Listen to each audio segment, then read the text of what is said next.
Ora, muito boa tarde, sejam bem-vindos à sessão de pósteres que vai ser moderada pelo professor Pedro Esteves, professor no Instituto Politécnico de Guarda, na Escola Superior de Educação, Ciências, Escola Superior de Educação, Comunicação e Desporto, se não me falha o nome, se não estou a cometer nenhum erro. Portanto, é um prazer tê-lo connosco e, portanto, dava-lhe a palavra, sendo que, neste caso, os pósteres como estão gravados, à semelhança das comunicações, imediatamente a seguir haverá uma ou duas questões no máximo para cada um dos pósteres, sendo que não podemos ultrapassar os 2 minutos previstos e, portanto, nesta circunstância, passava-lhe a palavra. Muito obrigado, sim. Muito boa tarde, agradecer o convite, é um prazer poder estar a moderar esta sessão de pósteres em torno da área temática de desenvolvimento, aprendizagem e controle motor deste primeiro dia do Congresso. Passava então já para a primeira apresentação de póster. Será que a atividade física e a ordem de nascimento influenciam a idade de aprendizagem de andar de bicicleta? Elaborado por Cristiana Mercê, Marco Branco, David Catela, Frederico Lopes e Rita Cordovil. A seguir à apresentação teremos então... Estou hoje aqui para vos apresentar o póster Será que a atividade físico-motora e a ordem de nascimento influenciam a idade de aprender a andar de bicicleta? A atividade físico-motora é fundamental no desenvolvimento motor das crianças, enriquecendo o seu repertório e competência motora.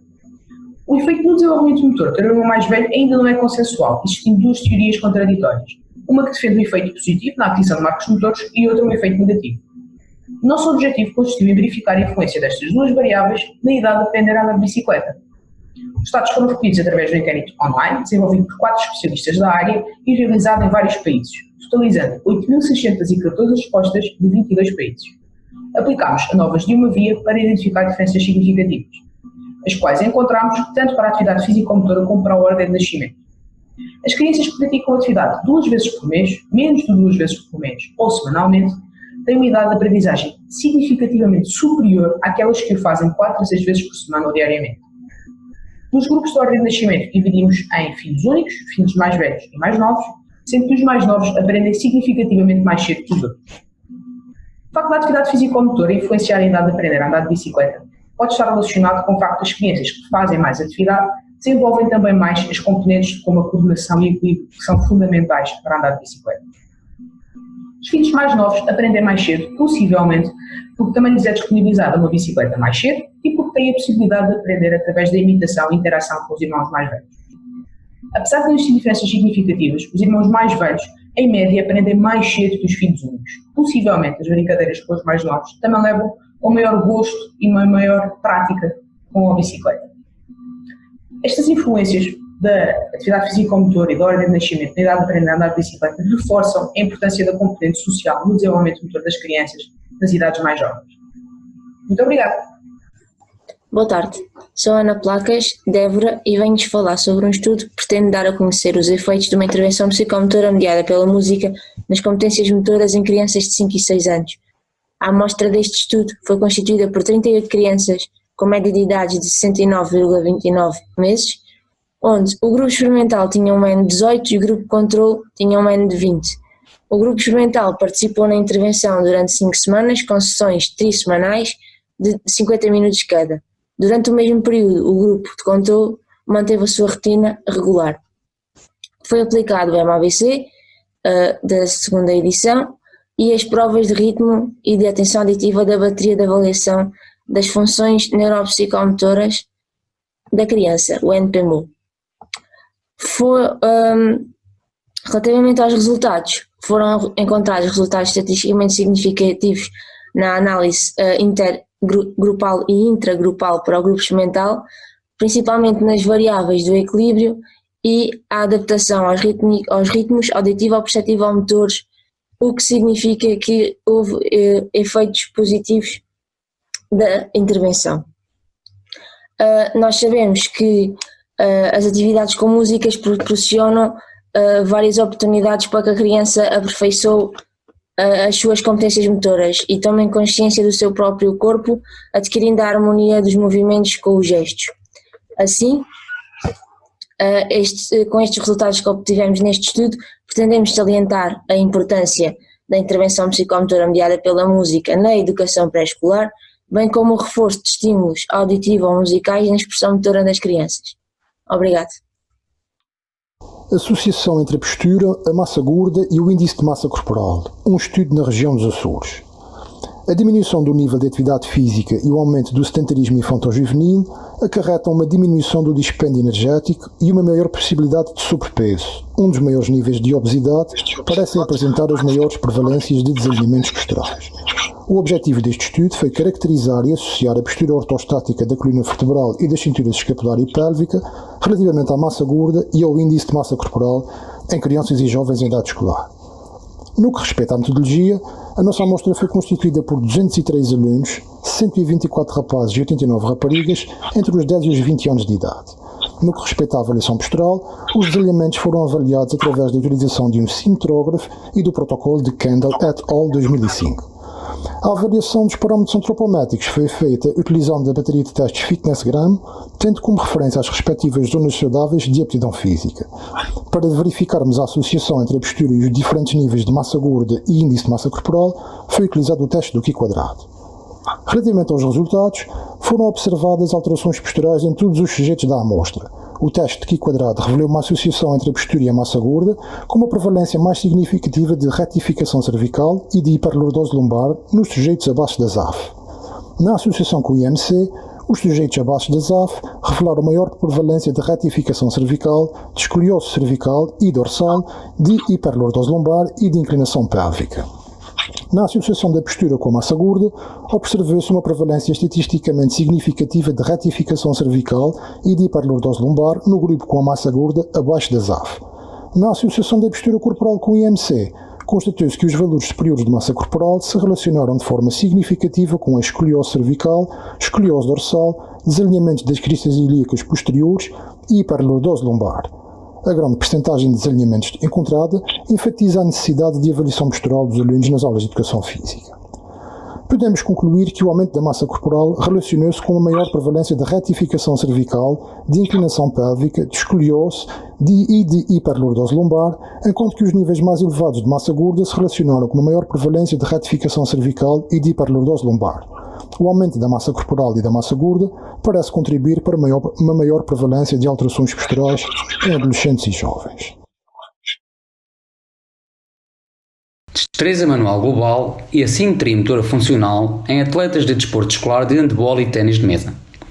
A destreza manual e a assimetria motora funcional são elementos que interferem no comportamento motor no que diz respeito à coordenação e habilidade motora. Na realização de atividades físicas e desportivas que envolvem manipulação de objetos, este tema assume uma grande importância, uma vez que os atletas podem usar os dois membros na realização das tarefas implícitas. Assim, o objetivo deste estudo foi avaliar a destreza manual, bem como a assimetria motora funcional em atletas de handebol e ténis de mesa dos grupos de equipa do desporto escolar, em função do sexo e da tarefa. Participaram neste estudo 40 alunos de ambos os sexos, com idades entre os 11 e os 13 anos, praticantes de handebol e ténis de mesa no desporto escolar. Para avaliar a destreza manual global e a velocidade de movimentos do membro superior, usou-se o Minnesota Manual Dexterity Test e o Tapping Test. O teste de Mann-Whitney não revelou diferenças estatisticamente significativas entre os atletas das duas modalidades em nenhuma das tarefas. Em ambos os testes de destreza manual, as raparigas manifestaram um desempenho mais elevado. Quando se analisou o fator sexo em cada modalidade, apenas no ténis de mesa se observaram diferenças estatisticamente significativas. Relativamente ao desempenho manual, em ambas as tarefas, a mão preferida revelou um desempenho superior à mão não preferida. Em relação à simetria motora funcional, foi mais elevada na tarefa Minnesota comparativamente à do tapping. Este estudo permite concluir que nos desportos onde a assimetria motora funcional é um fator limitador, a preparação dos treinos deve levar em consideração a diminuição da mesma, principalmente numa fase inicial, como a participação no desporto escolar. Boa tarde a todos os participantes neste seminário de desenvolvimento motor da criança. Sou Renata Dias e pertenço ao Laboratório de Atividade Física e Saúde do Instituto Politécnico de Beja e venho apresentar o póster sobre efeitos do programa de treino intervalado de alta intensidade HIIT na composição corporal e capacidade aeróbia em jovens. Como sabemos, o excesso de peso e obesidade afeta muito os jovens, trazendo consequências para a sua saúde ao longo da vida, sendo este um problema de saúde mundial. E como tal, o HIIT tem mostrado efeitos significativos na capacidade aeróbia em crianças e adolescentes. Assim sendo, o objetivo do estudo que nos traz até aqui é o de comparar o efeito do HIIT no índice de massa corporal e na capacidade aeróbia. Para isso, fomos até uma escola pública de Beja, tendo tido uma amostra de 43 adolescentes, onde 21 pertenceram ao grupo experimental e 22 ao grupo de controle. O grupo experimental realizou 3 séries de 6 exercícios de 20 segundos de trabalho e 10 segundos de recuperação, onde entre séries tinham 3 minutos de descanso. O protocolo de treino consistia em 20 minutos, 2 vezes por semana, durante 8 semanas, com uma intensidade acima dos 85% da frequência cardíaca máxima, onde alguns exercícios aplicados foram sprints, agachamento com salto e jumping jacks. O grupo de controle realizou as aulas de educação física que foram planificadas pelo próprio professor de educação física. Os procedimentos utilizados foram as medidas antropométricas, a altura utilizando o estadiómetro, peso e IMC utilizando uma balança de bioimpedância, neste caso a Tanita, o VO2 máximo que foi estimado através da equação de Leger e, para a medição da frequência cardíaca, foi utilizado um dispositivo Wim Hof Fit.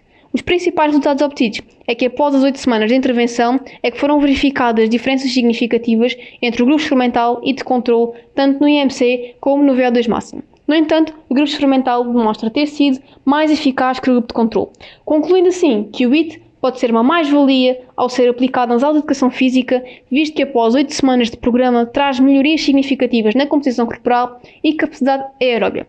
Com estas evidências, finaliza-se a apresentação. Obrigada pela vossa atenção. Muito bem. Depois de então termos finalizado aqui a visualização das 5 apresentações que estavam previstas para esta sessão de pósteres da tarde, iremos então abrir um espaço de discussão de 10 minutos. Para já gostava de lançar então um espaço para o primeiro póster, intitulado "Será que a atividade física e a ordem de nascimento influenciam a idade de aprendizagem de andar de bicicleta?" Eu penso que a Cristiana Mercê estará disponível para poder clarificar as dúvidas das pessoas que estão a assistir, certamente de forma muito atenta e motivada a esta sessão, dada a pertinência dos tópicos que foram nela avaliados. Muito bem. Sim, totalmente. Se alguém tiver alguma questão, terei todo o gosto em responder. Neste momento não estou a sinalizar nenhuma questão, daria mais um bocadinho de tempo, senão eu próprio irei colocar aqui uma questão para disputar algum tipo de clarificação da parte da Cristiana, a nível do enquadramento, neste caso amostral, do trabalho. Muito bem, avanço eu. Cristiana, o facto de ter uma amostra alargada, envolvendo, e com uma magnitude bastante elevada, envolvendo aqui um espectro de vários países, portanto, há aqui uma possibilidade de, do ponto de vista da origem geográfica, podermos considerar o impacto que esta variável poderá ter nas diversas variáveis dependentes que foram por vós analisadas. Na sua opinião, parece-lhe que esta é uma variável potencialmente relevante? Incluíram em análises posteriores? Qual é a sua visão sobre o eventual impacto geográfico nesta relação que vocês procuraram estabelecer com a aprendizagem do andar de bicicleta? Antes de mais, muito obrigada pela questão, e é de facto pertinente. Inicialmente, quando pensámos no inquérito, a intenção era fazê-lo a nível nacional, ou seja, só em Portugal. Mas sendo o tópico tão pertinente, acabámos por alargar e fomos alargando país a país. Neste momento já temos respostas de 30 países, apesar de não terem sido consideradas para já para a apresentação, e alguns deles ainda terem poucas respostas, mas fizemos a análise em nos principais países de forma individual e esta tendência manteve-se. Daí optarmos para já por uma apresentação também mais generalista. No entanto, estamos a preparar depois, em modo de artigo, uma análise mais pormenorizada país a país. Existem, de facto, diferenças geográficas interessantes. Por exemplo, apenas na idade de aprendizagem, os países nórdicos, de facto, têm uma idade de aprendizagem significativamente inferior à nossa. A professora Rita Codeville também irá apresentar amanhã essa diferença em algumas variáveis numa comunicação oral. Mas aqui, a nível do impacto, ter irmãos e da atividade física, estas variáveis parecem-nos constantes ao longo dos diversos países. Muito bem, Cristiana, agradeço a atenção na clarificação desta questão por mim levantada e, tendo em conta o cumprimento estrito do intervalo temporal que temos destinado para este período de discussão, passaria então para o segundo póster, portanto, efeitos de uma intervenção psicomotora mediada pela música nas competências motoras em crianças de 5 e 6 anos. E suponho que a Ana Placas estará disponível para eventualmente nos clarificar alguma questão que possa surgir. Claro que sim. Muito bem, Ana. Abrimos então espaço para a intervenção dos participantes nesta sessão. Eu acho que havia uma aí na conversa. Posso responder? Ok, aqui no chat eu não... ok, sim. Exatamente, portanto está aqui a Adriana Frazão que coloca a seguinte questão. Sou psicometricista e tenho muita curiosidade sobre exemplos de atividades de música que foram desenvolvidas. Parabéns pela apresentação. Ana, se puder então clarificar, agradecia. Claro que sim, desde já agradeço também a questão. Neste estudo, para além da competência motora, foi também avaliada a consciência fonológica e as competências sociais, mas, neste caso, decidimos concentrar só mais as competências motoras. Exemplos de atividades, posso dar vários. Por exemplo, eu tenho umas pulseiras com guizos coloridas e distribuía pelas crianças. Havia pelo menos 2 crianças que tinham a mesma cor. No início era eu que determinava qual era a estrutura rítmica que nós fazíamos com as crianças. Por exemplo, bater 2 vezes nas coxas, depois uma palma. Depois eram eles tinham que repetir e replicar essa estrutura rítmica. Depois já era eles que tinham que se juntar 2 a 2 pelas suas cores e fazer então esse ritmo. Nessa atividade nós trabalhávamos não só a coordenação motora, como também trabalhávamos a estrutura rítmica, sentido rítmico, trabalhávamos também a noção corporal, imensas coisas. Pronto, acabei por trabalhar um bocadinho da minha área, que é a parte da psicometricidade, que eu também sou psicometricista, e também utilizar a minha formação em música, que eu fiz o conservatório e tenho formação em música. Não sei se consegui responder à pergunta, mas em princípio... Penso que sim, Ana, foi muito elucidativa. Obrigada, sim. De nada. Passaríamos então para o próximo póster, portanto, Associação entre a Postura. Eu peço desculpa, eu tenho uma questão, chamo-me Rafaela, sou aluna de Desporto e Lazer e tenho uma questão para a professora Cristiana Mercê. Ok, o que eu iria pedir, neste caso, era para mantermos esta ordem até ao final e depois, se ainda tivermos tempo, voltamos ao póster inicial, apenas para manter esta sequência lógica. Pode ser? Sim, claro. Muito bem. Para assim estarmos seguros que iremos cumprir o tempo e todos poderão ter a oportunidade de colocar questões sobre também todos os pósteres. Passaríamos então para o terceiro póster, Associação entre a Postura, a Massa Gorda e o Índice de Massa Corporal, um estudo na região dos Açores. Presumo que eventualmente João Gouveia estará disponível para nos elucidar. Com certeza, professor. Muito bem. Abrimos então este espaço de intervenção para este terceiro póster.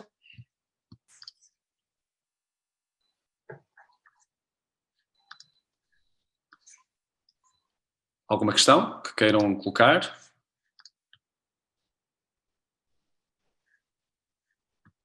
João, se me permite, irei então eu colocar aqui uma questão para alimentar a discussão.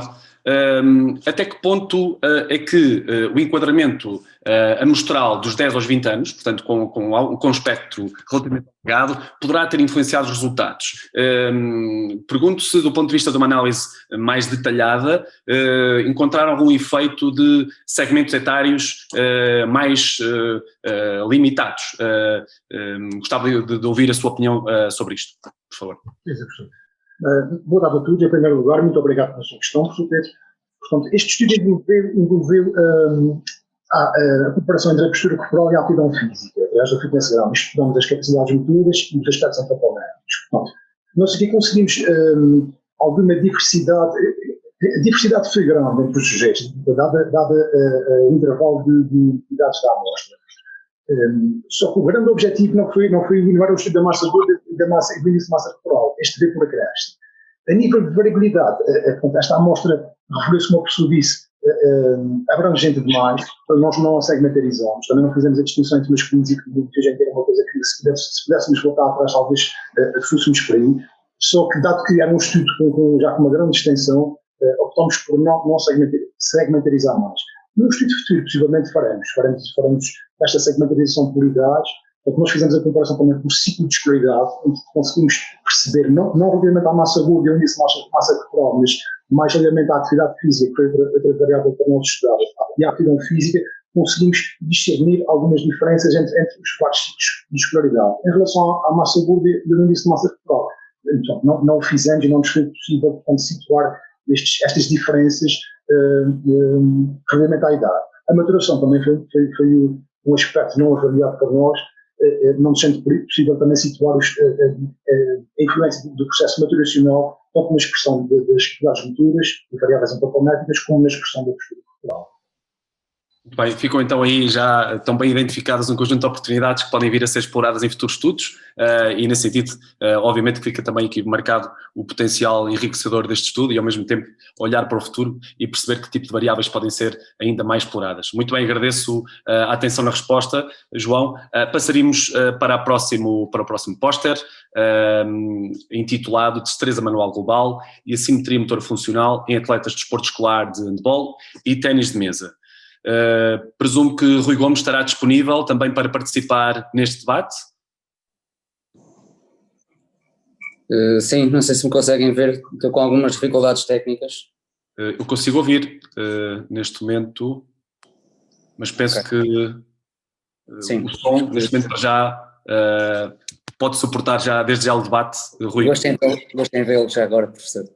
Igualmente, muito obrigado também pela participação. Iremos então abrir agora o espaço de discussão para os participantes que queiram então colocar alguma questão, por favor.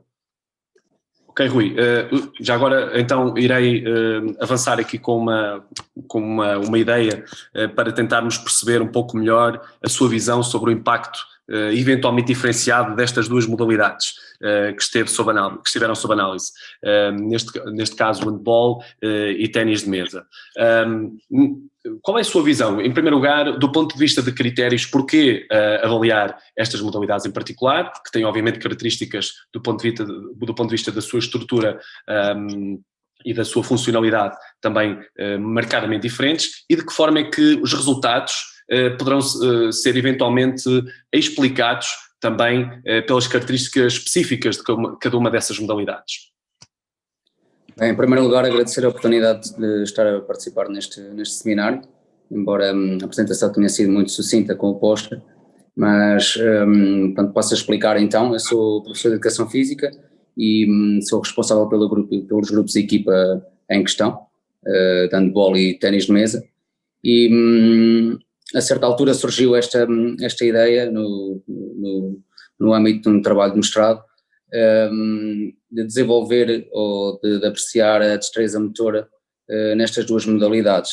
Portanto, eu tinha a ideia de que no ténis de mesa, pela rapidez dos movimentos e pela especificidade mais da destreza manual fina, que seria uma destreza manual mais elevada relativamente ao handball, mas depois não se verificou isso. Portanto, daí surgiu o interesse, porque são os meus grupos de trabalho já de há alguns anos, e a oportunidade foi essa de comparar, já que ambos trabalham ou desenvolvem a motricidade e a destreza nos membros superiores, mas de uma forma tão distinta nas duas modalidades, e portanto surgiu esse interesse de investigar e de colocar estas questões nestes grupos de trabalho.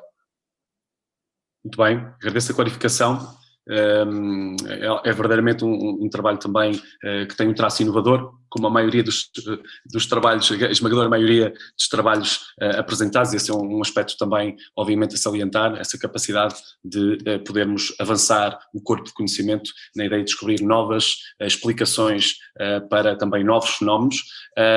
Gostava, neste caso, de então transitar para o último póster, portanto, denominado de efeitos de programa de treino intervalado de alta intensidade, HIIT, na composição corporal e capacidade aeróbia em jovens.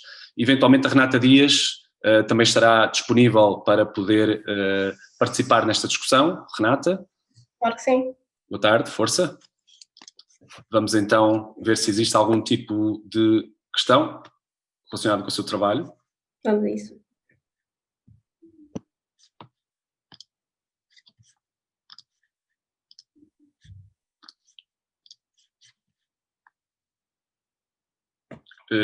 Relembro que existe a opção sempre de levantar a mão, ou raise hand, neste caso no meu Zoom está em inglês, para sinalizarem uma eventual questão, que pode ser também colocada no chat de forma escrita, sem necessariamente implicar uma participação oral.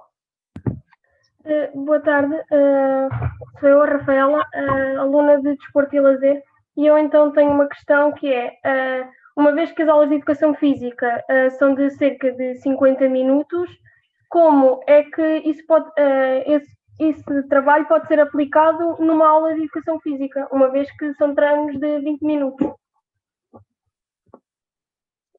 Ok, é uma boa questão, Rafaela, obrigada pela tua questão. A verdade é que uma aula de Educação Física, apesar de ter 50 minutos, o IT pode se encaixar num aquecimento ou no trabalho fundamental de algum tipo de modalidade, ok? O programa do IT encaixa-se bem numa modalidade de um basquete, de um futebol, do que vocês quiserem trabalhar. Portanto, a questão aqui seria fazer uma pequena intervenção de IT, treino intervalado neste caso, para estimular o jovem, e depois podem continuar com uma aula de educação física normal.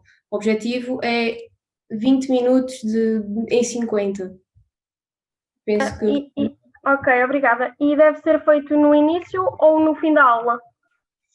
Isso deixa ao vosso critério. O nosso critério é que no início da aula trouxe melhorias, mas acredito vivamente que no fim também possa trazer algum tipo de melhorias e de motivação.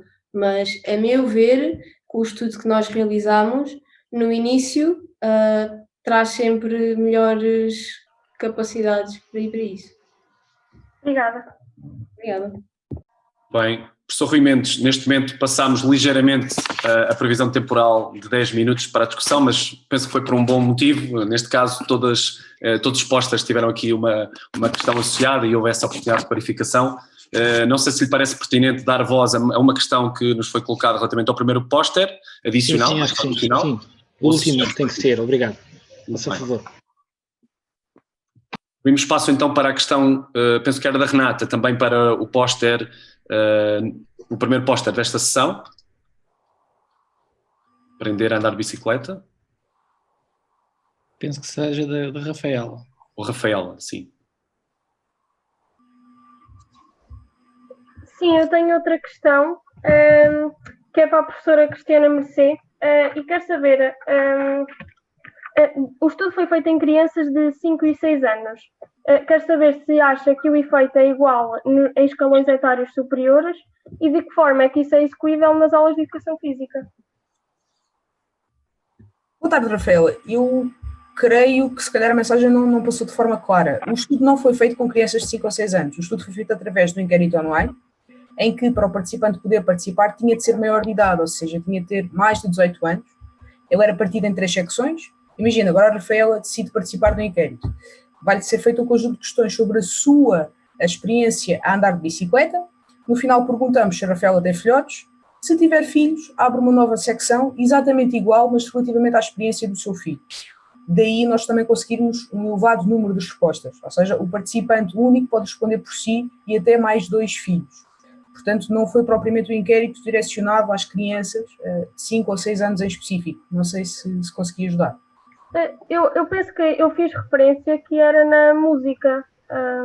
Não, então se calhar trocou o meu nome, era da colega seguinte. Peço desculpa, então. Bom.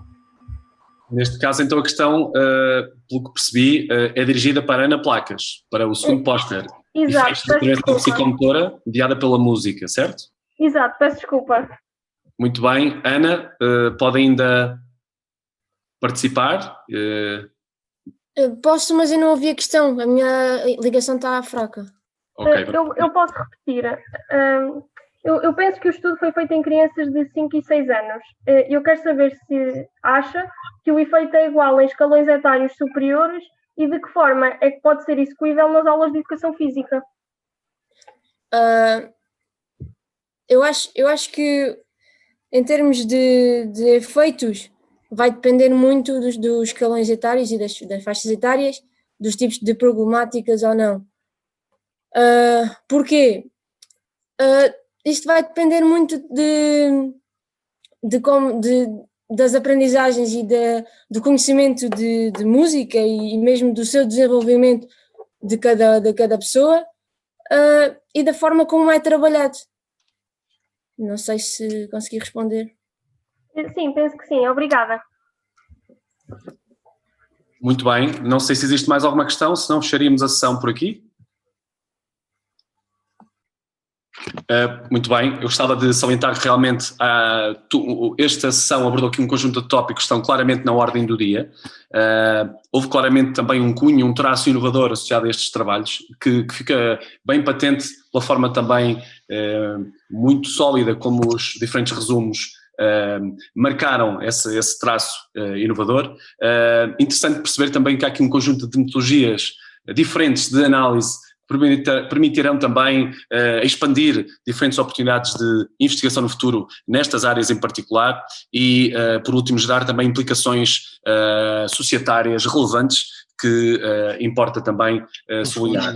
Neste sentido, penso que esta sessão ficará então por aqui. Passaria a palavra para o professor Rui Mendes e gostava de mais uma vez agradecer a oportunidade de poder participar nesta sessão e continuar a desejar, neste caso, um rumo e um desenvolvimento dos trabalhos tão bom, ou melhor ainda, daquilo que foi até este momento. Portanto, muito obrigado mais uma vez por esta oportunidade. Muito obrigado. Eu gostava de sublinhar, não pensem que estas organizações são altamente profissionais. Algumas pessoas foram convidadas para nos ajudarem, como é o caso do professor Pedro Esteves, muito em cima da hora. E, portanto, o trabalho adicional que teve que ter é aqui enaltecido e, portanto, eu agradecer naturalmente e desejar-lhe boa continuação dos seus trabalhos e que possa continuar a acompanhar o nosso seminário.